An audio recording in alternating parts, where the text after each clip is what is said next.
সন্তানের জন্য কোটি টাকা নয়, এই জিনিসগুলো রেখে যান। একটা প্রশ্ন করি, আপনি কি সত্যি আপনার সন্তানের ভবিষ্যৎ নিয়ে চিন্তা করেন? প্রায় সব বাবা মাই বলবেন অবশ্যই করি। কিন্তু একটা বিষয় কি কখনো ভেবেছেন, আপনি সন্তানের জন্য টাকা রেখে যেতে চান, নাকি এমন কিছু দিতে চান যা তার পুরো জীবন বদলে দিতে পারে? ধরুন রহিম সাহেব আর করিম সাহেব দুই বোন, দুজনেরই একটি করে ছেলে আছে। দুজনেই সন্তানের ভবিষ্যৎ নিয়ে খুব চিন্তিত, কিন্তু তাদের ভাবনার ধরন ছিল আলাদা।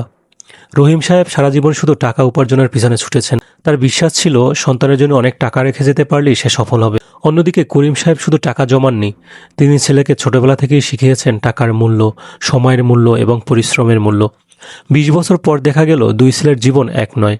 রহিম সাহেবের ছেলে টাকা পেয়েছে কিন্তু টাকার মূল্য শেখেনি। অন্যদিকে করিম সাহেবের ছেলে হয়তো কম সম্পদ পেয়েছে, কিন্তু সে জানে কিভাবে নিজের যোগ্যতায় এগিয়ে যেতে হয়। কারণ টাকা একদিন শেষ হয়ে যেতে পারে, কিন্তু শিক্ষা, দক্ষতা এবং সঠিক মূল্যবোধ সারা জীবন মানুষের সাথে থাকে। আর একটা বিষয় মনে রাখবেন, আপনার সন্তান আপনার কথা যতটা শুনবে তার চেয়ে বেশি আপনার জীবনকে অনুসরণ করবে। আপনি যদি সঞ্চয় করেন, সে সঞ্চয় শিখবে। আপনি যদি বই পড়েন, সে শেখার অভ্যাস গড়ে তুলবে। আপনি যদি দায়িত্বশীল হন, সেও দায়িত্বশীল হবে। তাই সন্তানের জন্য সবচেয়ে বড় উপহার একটা বাড়ি নয়, একটা গাড়ি নয়, এমনকি ব্যাংক ব্যালেন্সও নয়।